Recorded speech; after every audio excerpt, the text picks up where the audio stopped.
Bonjour et bienvenue tout le monde au podcast Courageusement humain. Mon nom est Ghislain Lévesque et je suis extrêmement heureux aujourd'hui de vous présenter l'épisode numéro 30 intitulé « Installer de la complicité dans la relation amoureuse ». Et j'ai pensé vous amener sur le show mon amoureuse. Bonjour José. Allô, Gilles? Euh, je vais commencer avec en disant merci d'être là. Vraiment, merci d'être là. Et je vais te demander comment tu te sens là maintenant? Nerveuse. Nerveuse. Je sors carrément de ma zone de confort.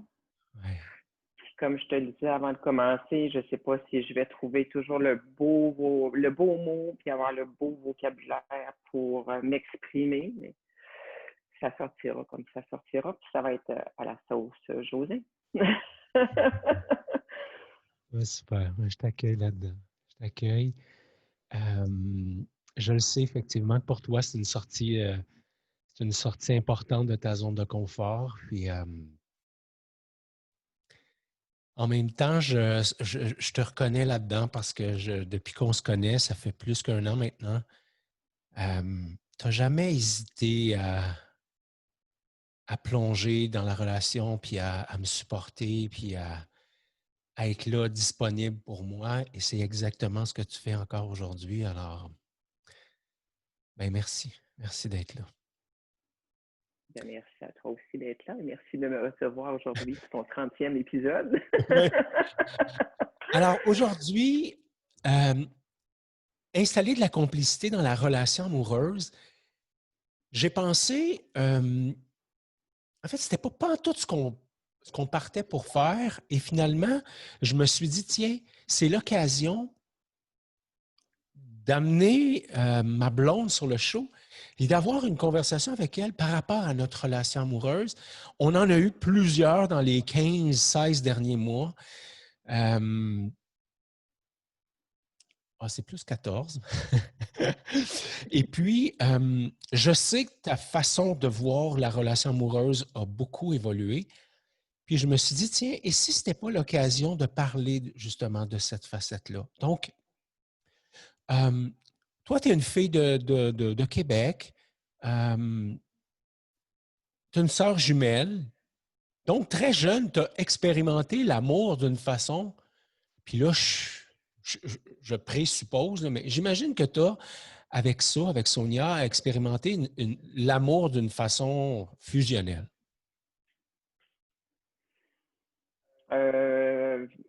Plus jeune, c'est ça c'est comme n'importe quel frère et sœur, là, on chicane tout ça. Je te dirais que la relation s'est enrichie en vieillissant. On était de plus en plus proches, à tes souhaits.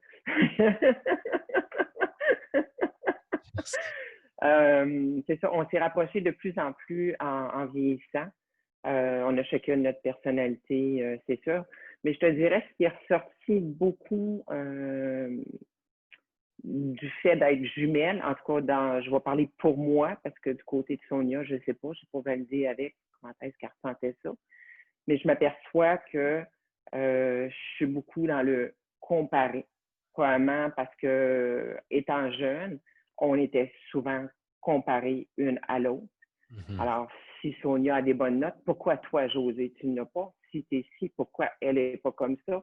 Fait que, inconsciemment, j'imagine que j'ai traîné ça là, en vieillissant. Puis, j'ai comme un rebound que je vis de temps en temps là, présentement. Mm-hmm. Alors, je relis ça à ça. Mais sinon, fusionnel,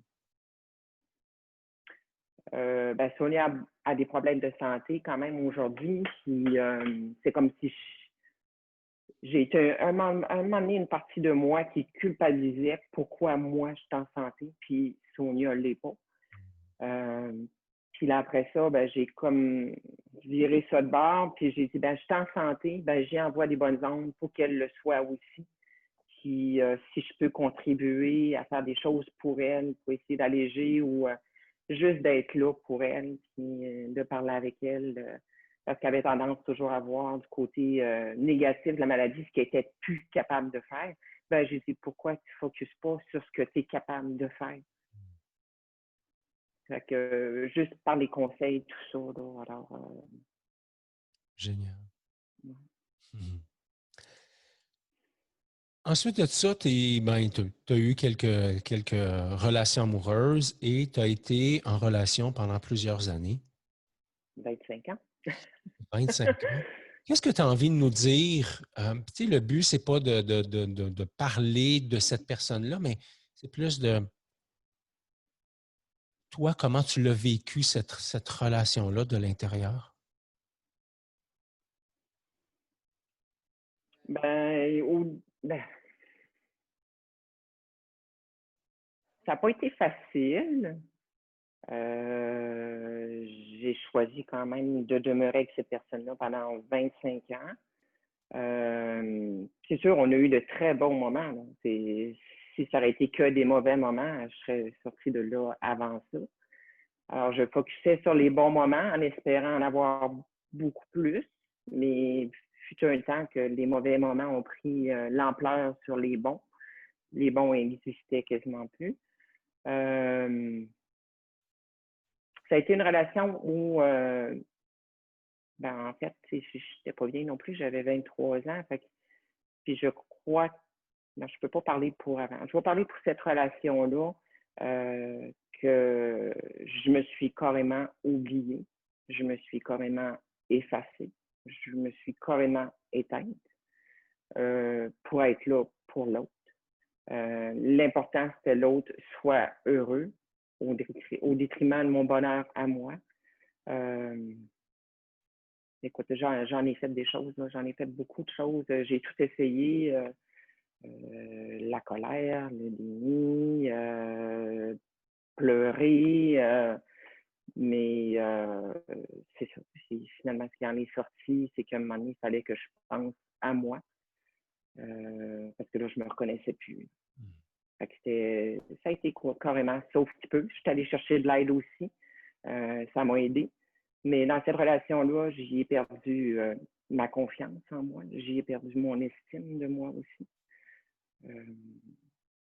Fait que c'est ça, ça a été un beau cadeau de la vie que j'ai fait lors de la séparation. Ça n'a pas été facile. Je l'ai remis en doute, cette séparation-là, voir si c'était la bonne chose que je faisais. C'est pas rien, là, 25 ans, mais j'ai tout essayé. Alors, je me suis dit, ben là, c'est à moi qu'il faut que je pense parce que je suis après me perdre, carrément. Fait que c'est ça. Fait que, comme je disais, ça a été un super de beau cadeau.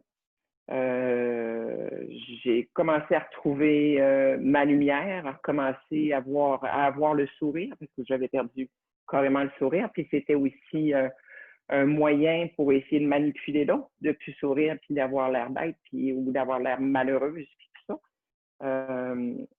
Ainsi que les gens que j'ai côtoyés dans les 10 dernières années avec qui j'étais en relation, que j'ai vu par après, mettons, quelques mois après, ils ne me reconnaissaient pas. Là. Ils disaient, mon Dieu, Josée, t'es donc bien épanouie, t'es resplendissante, t'as l'air en forme, t'es souriante.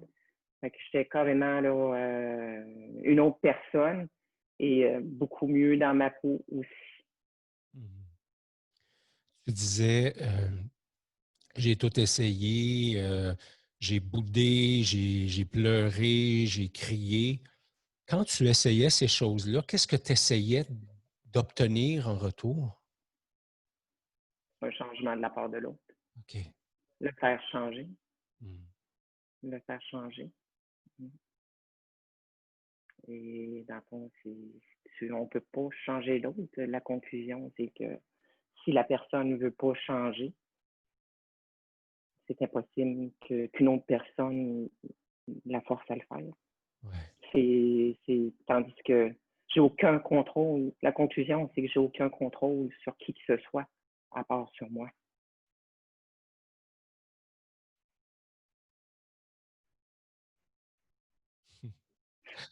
Je suis touché.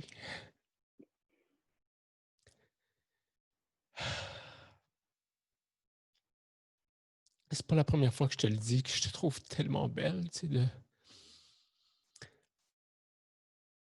évidemment, quand je dis ça, je ne fais pas juste référence à ta beauté physique. Tu es définitivement une belle femme. Euh, je pense que ce qui vient de se passer là, c'est pour moi l'occasion de reconnaître tout le chemin que tu as parcouru dans les derniers mois. C'est ça qui est là. Le silence, c'était une façon d'honorer toute la route. OK.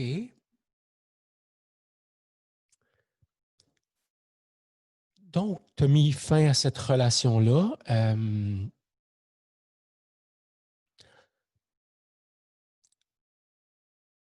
Je connais la réponse, mais je vais quand même poser la question. Combien de fois tu as essayé de mettre un terme à cette relation de 25 ans? On s'est, au début de la relation, on s'est séparés carrément. Là. On avait mis la maison en vente, tout ça. J'étais reparti en appartement pour venir rester quelques mois plus tard avec.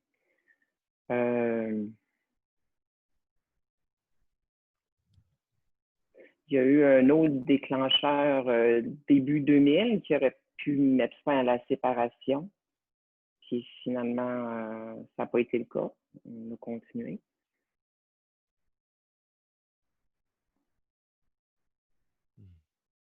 Je te dirais 3 fois. Mm-hmm. Puis dans ces Et la moments-là, troisième fois a été a la été- bonne. puis dans les moments où vous êtes laissé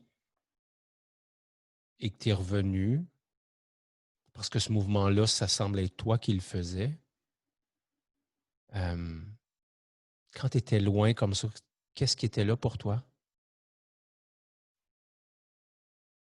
Tu te sentais coupable? Lors de la, Quand, lors de la séparation, ouais.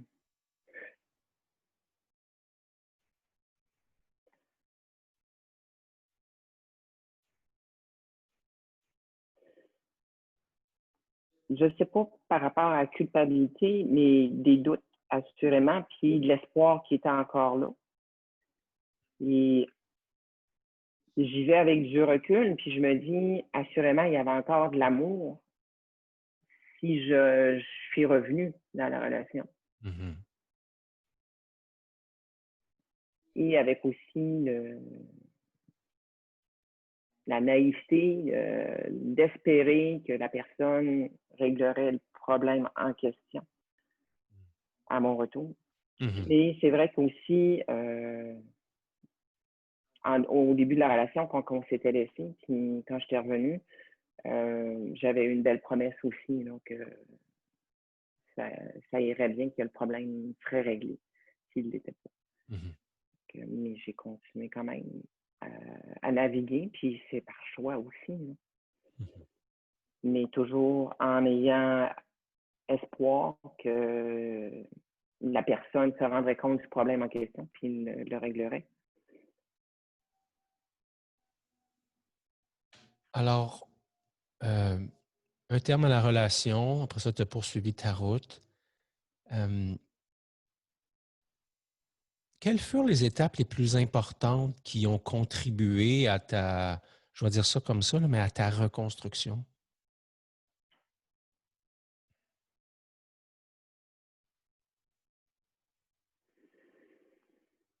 Euh, la reprise, dans le fond, de reprendre confiance en moi. L'estime de moi aussi qui s'est réinstallée, qui a augmenté aussi. Là, je voyais qui j'étais exactement. Euh, c'est sûr, comme je le voyais, là, que j'étais différente, puis c'était plus léger. J'avais comme laissé un sac à dos, 100 livres en arrière de moi. Ça a été ça, là, vraiment une reprise de confiance en moi, puis mon estime aussi. ça m'a été confirmé aussi. Je le sentais à l'intérieur de moi, mais ça m'a été confirmé aussi par les gens près de moi aussi que il y avait une transformation qui s'était installée aussi là, par rapport juste dans mon visage. Autant je pouvais avoir l'air dur avant, puis j'étais pas bien, que là, de retrouver le sourire, puis les gens le sentaient aussi. Là. Au niveau du travail aussi, à un moment donné, ça devient lourd. Tu reviens de ta fin de semaine de congé, puis ça a dérapé. Veux pas, c'est dur de fermer la porte le lundi matin et de dire je laisse ça derrière moi, puis j'arrive au travail. Fait que j'arrivais avec ce sac à dos-là de 100 livres en plus de tout le stress que j'ai au travail. Ça paraissait, veux pas. J'étais rendu vraiment. Là aussi, ça vraiment, ça déteignait, puis c'était pas agréable non plus. Ben, j'étais pas. Comment je pourrais dire? C'est que j'étais beaucoup moins souriante, beaucoup sérieuse, de la misère à me laisser aller. Ça a changé beaucoup aussi à ce niveau-là. Donc, tu as poursuivi pardon, ta route, puis tu as eu quelques rencontres avant qu'on se rencontre tous les deux. Quelles furent tes déceptions à travers ces mois, années où tu as, sans être à la recherche de façon intense, mais il y a quand même des situations qui se sont présentées, certaines que tu as saisies, d'autres que tu n'as pas saisies, mais de façon générale, comment ça s'est passé, ces rencontres-là? Quels furent les bons et les moins bons constats? Euh,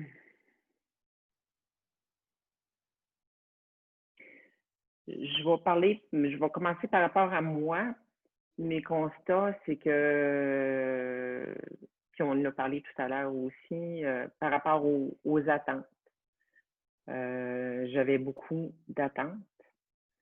Mais c'est ça, le problème, ben le problème, en tout cas, la solution, c'était que, dans le fond, les attentes étaient là pour essayer de vaquer à mon bonheur, puis à que je sois heureuse, tout ça. Alors, comme on en parlait tantôt là, avant l'interview, que ça part de moi avant tout. Fait que je m'aperçois que ça me déclenchait beaucoup parce que je n'avais pas cette prise de conscience-là à ce moment-là. Alors, j'étais déclenchée à tout moment. Le manque d'engagement était présent aussi énormément. Mais c'est ça, probablement, parce que je misais mes attentes, moi, sur l'autre personne, comme j'avais été habituée aussi dans ma relation de 25 ans, de mettre les attentes sur l'autre.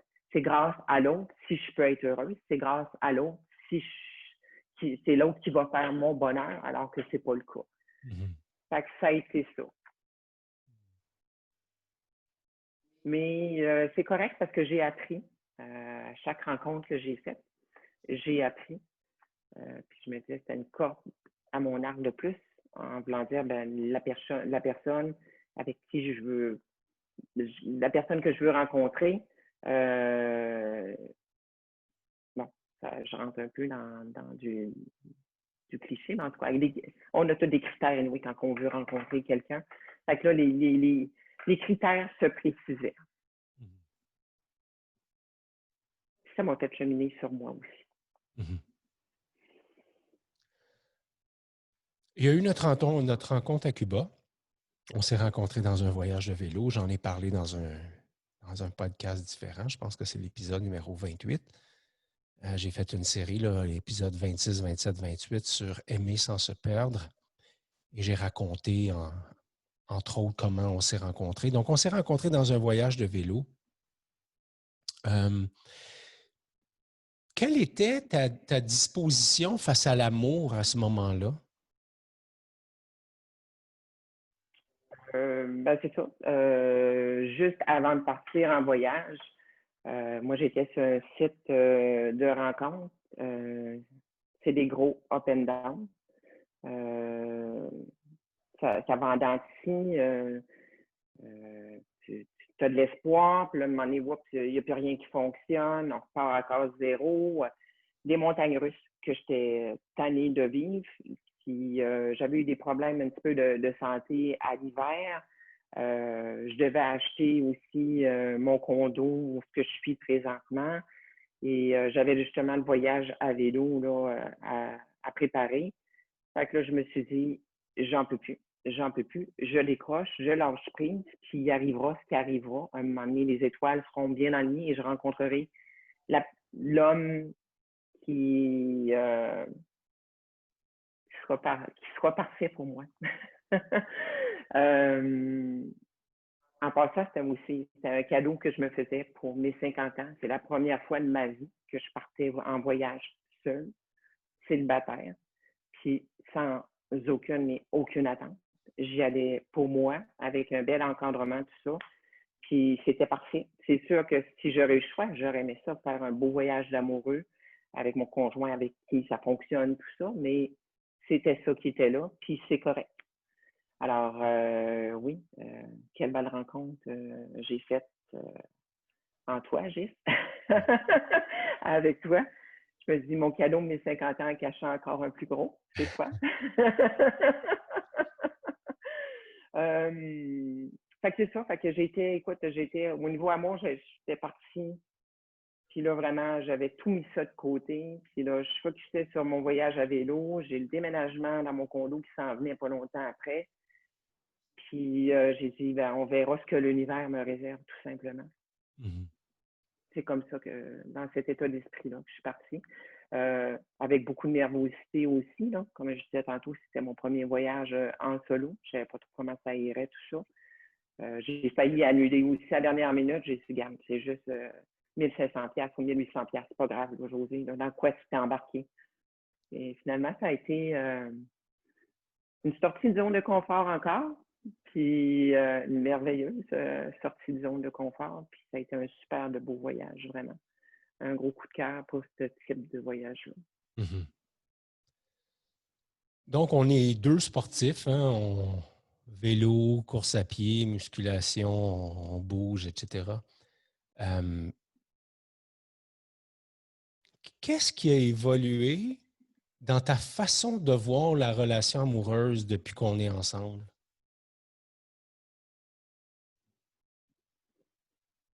Je te dirais que c'est toujours en cheminement, mais ce qui évolue là, de jour en jour, je disais tantôt la confiance en moi, je ne l'ai pas à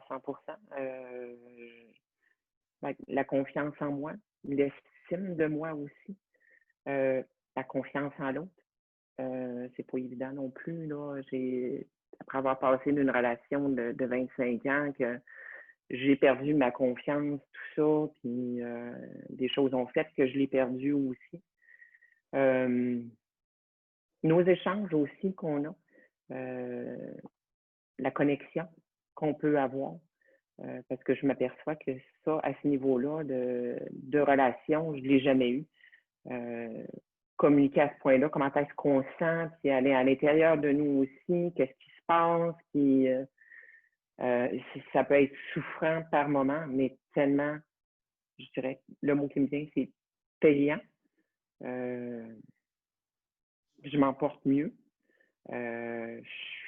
Avant, j'étais une mine à déclencher et c'était facile de me trouver. Le déclencheur, il était vraiment jamais loin. Fait que ça aussi, ça m'a fait prendre conscience que le fait de me ramener à moi, je déclenche moins, mais c'est surtout d'aller voir pourquoi je suis déclenchée. J'entends un grand travail de retour vers toi. D'ailleurs, c'est ce que je reconnais à tous les moments où on se côtoie puis on échange. C'est comment tu as développé la capacité de ramener les choses à toi. Pas ramener les choses à toi en ce sens qu'il faut qu'on s'occupe toujours de tes besoins, mais ramener les choses à toi en ce sens que, OK, mais qu'est-ce qui est là? Qu'est-ce que je vis? Pourquoi je me sens dans cette situation-là? Qu'est-ce qui fait que euh, je me retrouve coincé quelque part? Euh, Effectivement, c'est quelque chose de magnifique. Comment ça s'est bâti pour toi, notre relation? Comment elle a évolué? Ben, c'est sûr que au début, tout est nouveau, tout est beau, tout ça. Puis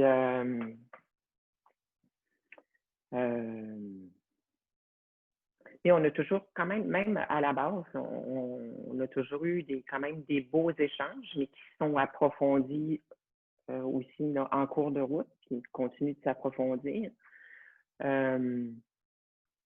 C'est sûr qu'au début, on était beaucoup dans le sport à côté, à la course. C'est le cas de le dire, à la course. Fait que c'est ça, on était peut-être moins dans nos sentiments, tout ça, qu'est-ce qui se passait. On connectait, mais en surfant, si on veut. Là, maintenant, on y va deeper and deeper. Ça fait du bien parce que on a manqué aussi, ben, pas se perdre, mais on a eu des bouts difficiles aussi. Mais tant qu'à moi, c'est normal. On est en ajustement, on est deux personnes différentes, puis on va toujours être en ajustement. Mais l'important, c'est de communiquer, puis justement, comment dire, comment on sent, comment qu'on ressent ça aussi. C'est sûr que j'ai encore des attentes, là. C'est pas réglé encore. J'ai encore des attentes envers toi, tout ça. Mais même si je sais très bien que le bonheur, c'est à partir de moi. Puis, tu sais, on jasait justement tantôt que suite à la lecture du livre, là, je te ferais lire le livre de Martin pardon, Bilodeau. Et, La je mélange. sagesse du Bouddha de Martin Boulado. Oui, c'est ça. Et je m'aperçois que j'ai été des années qui, à attendre le temps des fêtes.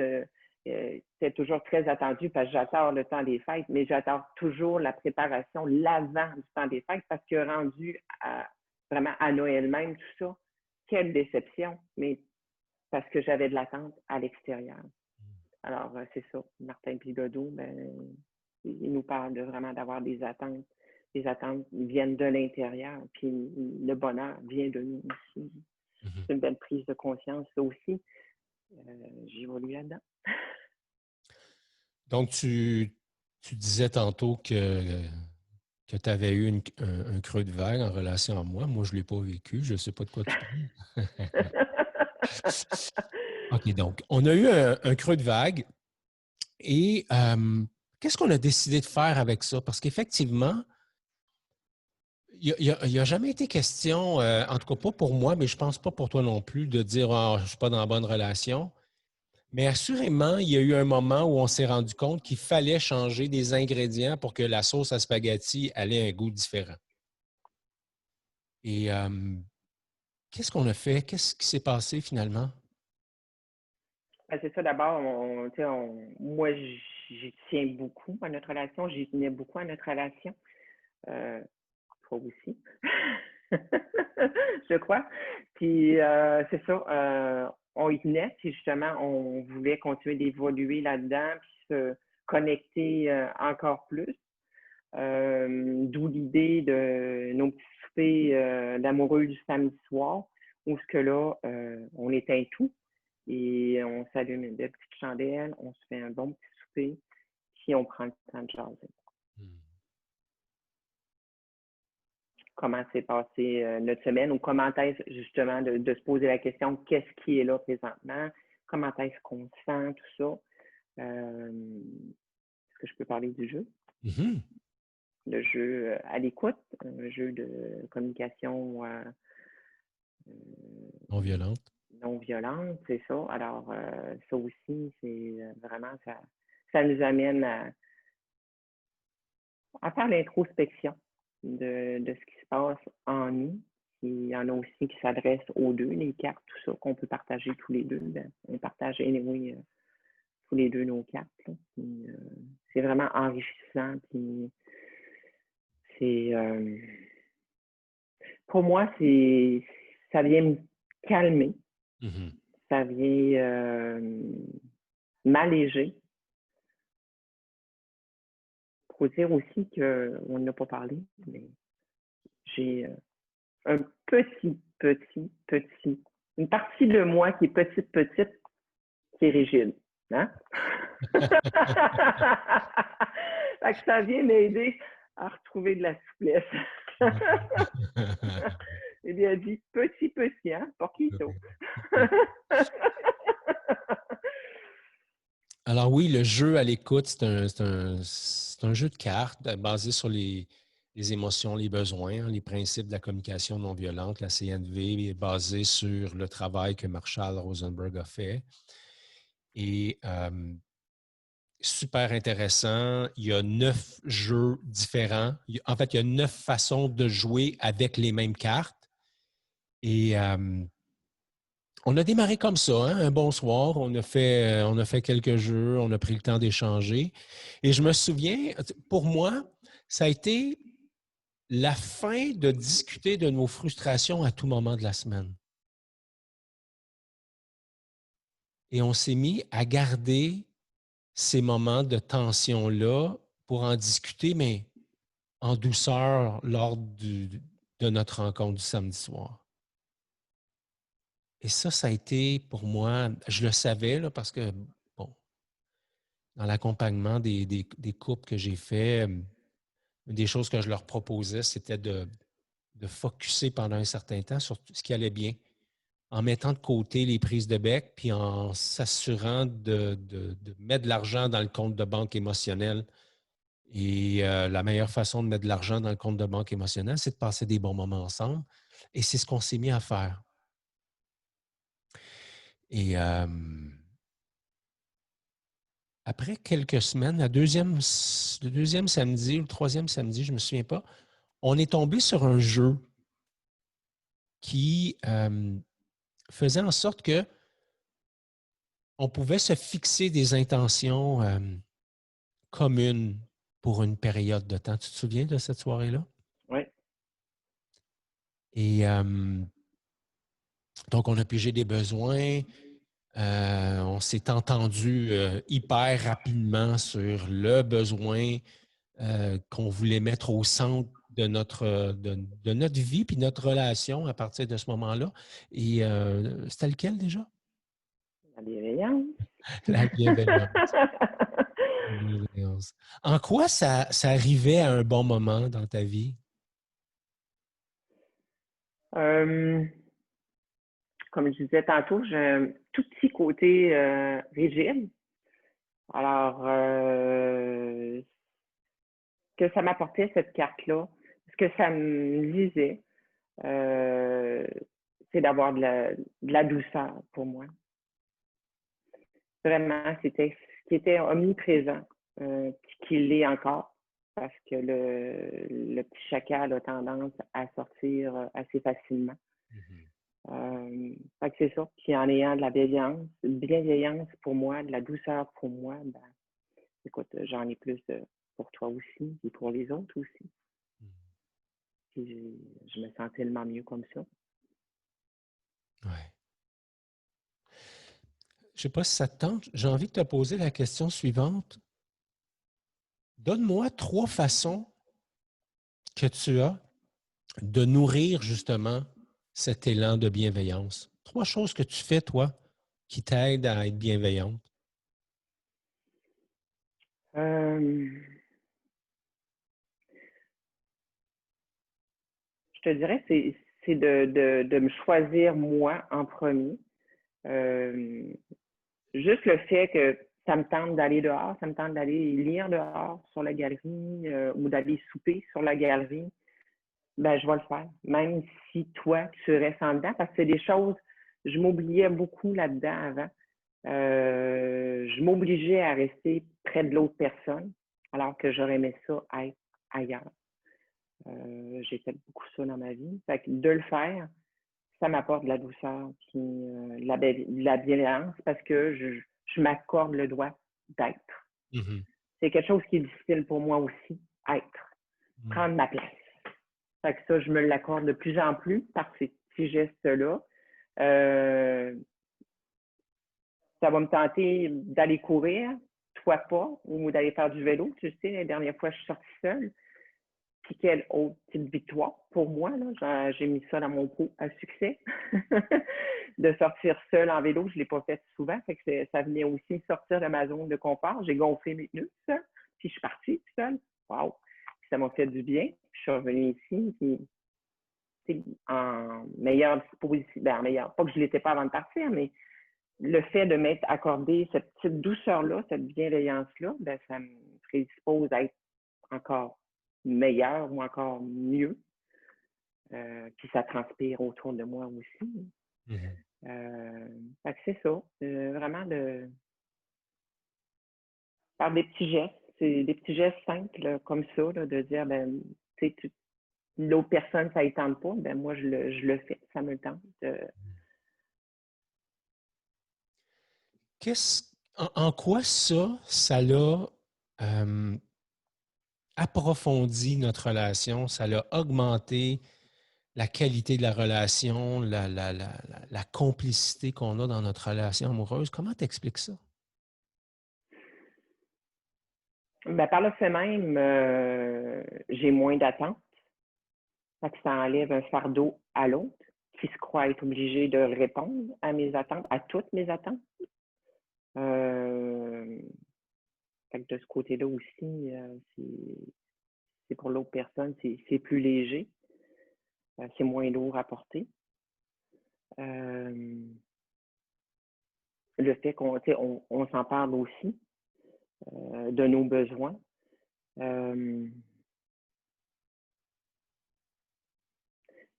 te dirais aussi, c'est par rapport aussi, je gagne en maturité émotionnelle, que de la petite fille qui est toujours après à attendre et qui serrer sa manche de l'autre pour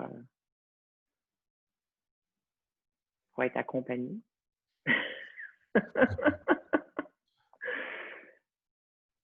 Il y a eu d'autres choses, mais c'est parti.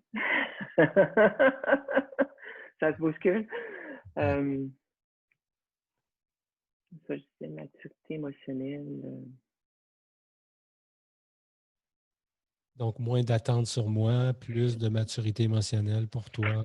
Oui. Puis aussi, c'est comme on l'a fait ce matin aussi, de valider c'est quoi tes plans pour aujourd'hui, pour pas que je sois justement toujours en attente de savoir, bon, qu'est-ce que l'autre personne fait, puis je place mes affaires où. Euh, Fait que ça aussi de valider, puis c'est important. Ouais. Je trouve ça intéressant parce que ce que tu as nommé dans ta façon de nourrir la bienveillance, ça ressemble à moi. Moi, mes trois choses, c'est la première chose, c'est installer ma base. Quand je me lève le matin, pour moi, c'est important. Mon verre d'eau citronnée, je médite, j'écris dans mon journal, je prends une marche. Ça, je le sais que quand je ne fais pas ça, des fois, ma marche, je vais la prendre plus tard dans la journée, mais quand je saute ces éléments-là, je sais que je suis en train de m'escamoter. Là. Tu sais, je suis en train de m'invalider. Donc, prendre soin de ma base, être à l'écoute de mon rythme. Alors, il y a plein de choses qui ont changé. Je m'entraîne moins. Je suis moins intense de ce côté-là.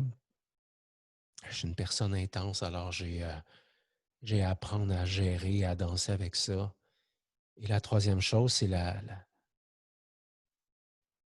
bienveillance par rapport à mon corps physique, à l'alimentation, au sucre, etc. Donc, j'ai repris un rythme de croisière alimentaire qui font que je suis en train de récupérer mon corps que j'avais légèrement perdu là, dans les mois de février, mars, avril parce que j'étais dans une grande période de stress et que je ne le gérais pas bien.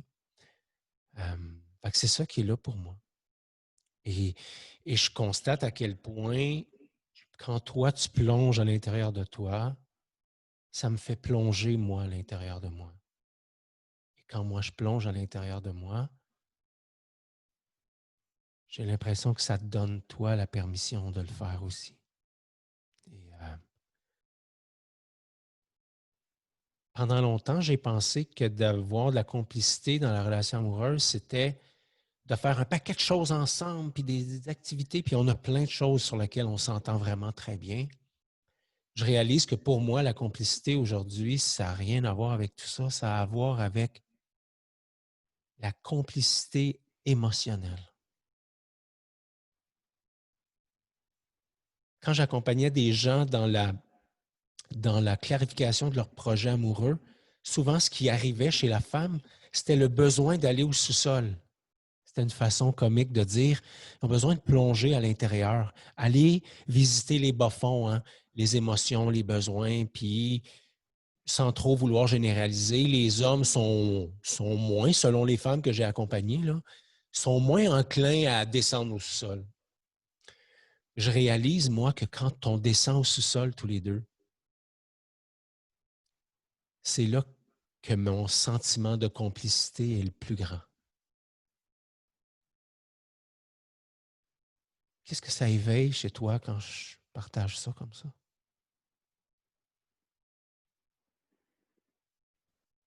Ça éveille, je partage la même chose que toi, c'est vrai. C'est là qu'on se rejoint le plus.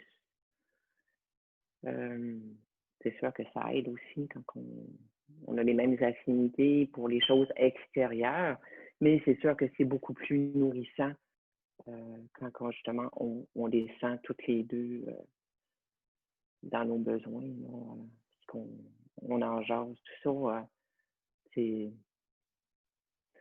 il y a comme un rapprochement là, vraiment qui se fait au-delà du physique. Là. Mm-hmm.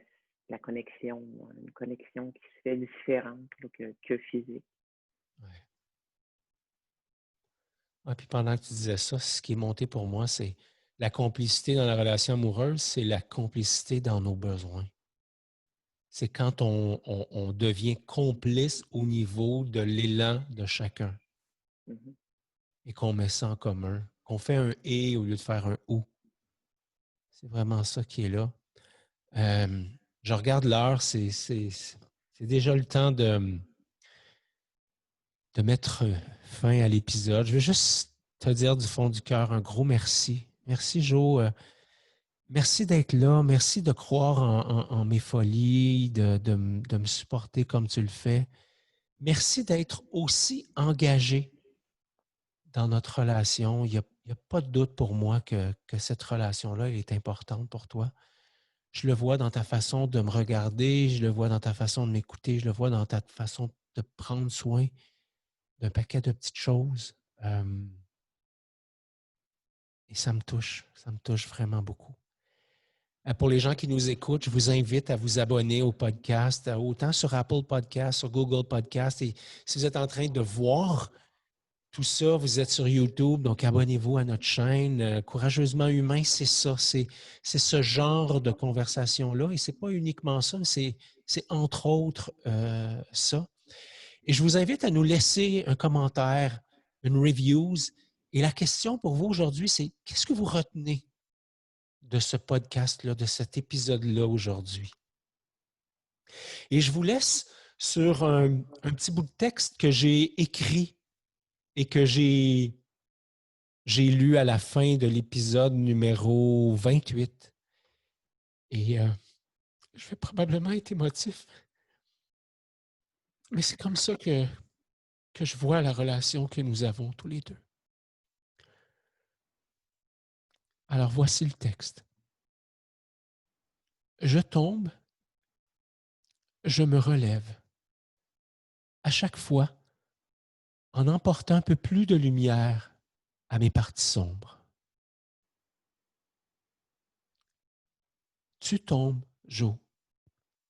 Tu te relèves, toujours en apportant un peu plus de lumière à tes parties sombres.